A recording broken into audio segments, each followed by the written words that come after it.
It will be obvious to those who would compare the few works of Mr. Johnson, where his brief assistance in this narrative begins and ends. Regardless, it should be emphasized that I have approved the following manuscript, and in thought, intent, and theory, I claim it as my own. C. Jaynes, Philadelphia, January 19th, 2009. Volume 1. Chapter 1. Always thought if I didn't get tenure, I would shoot myself, or strap a bomb to my chest and walk into the faculty cafeteria. But when it happened, I just got bourbon drunk and cried a lot, and rolled into a ball on my office floor. A couple days of this, and I couldn't take it, so I ended classes a week early and checked into the Aquaba bed and breakfast in Harlem to be among my own race and party away the pain. But mostly I just found myself back in the same ball some more, still on the floor, just at a more historically resonant address. My buddy, Garth Frierson, he'd been laid off about 6 months before, and was nice enough to drive all the way from Detroit to help a childhood friend. This help mostly consisted of him sitting his bus driver ass on my rented bed, busting on me until I had enough shame to get off my own duff and try to make something of myself again. By then, the term was over. Graduation done. Campus vacant. I didn't want to see anybody. The only things worse than the ones who were happy about my dismissal were the ones that weren't. The sympathy, the condolences. It was all so white. I was the only black male professor on campus.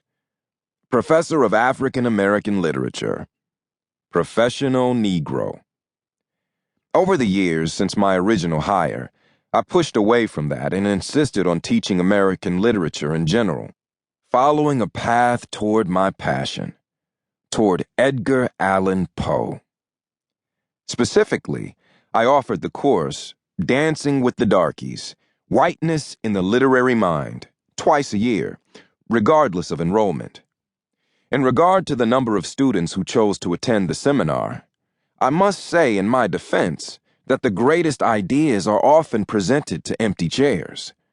However, a different theory on proper class size was cited in my denial letter from the president and given as a reason to overturn the faculty's approval. Curing America's racial pathology couldn't be done with good intentions or presidential elections. Like all diseases, it had to be analyzed at a microscopic level. What I discovered during my studies in Poe's and other early Americans' texts was the intellectual source of racial whiteness. Here, in these pages, was the very fossil record of how this odd and illogical sickness formed. Here was the twisted mythic underpinnings of modern racial thought that could never before be dismantled because we were standing on them. You don't cure an illness by ignoring it or just fighting the symptoms. A Kleenex has never eradicated a cold. I was doing essential work affecting domestic policy, foreign policy, the entire social fabric of the most powerful nation of the world.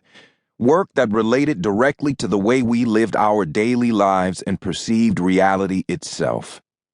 Who cared if a bunch of overprivileged 19-year-olds with questionable hygiene could be bothered to rise for the 8 a.m. class? Who cared if I chose to not waste even more precious research time attending the toothless diversity committee? Just get your books, dog, and get out of there. Pack up your place, focus on what you can do. You want? You can come back with me to Detroit. It's cheap. I got a big crib. Ain't no jobs, but still.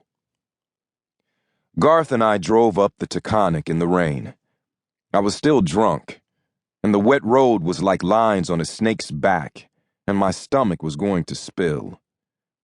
Even drunk, I knew any escape plan that involved going to Detroit, Michigan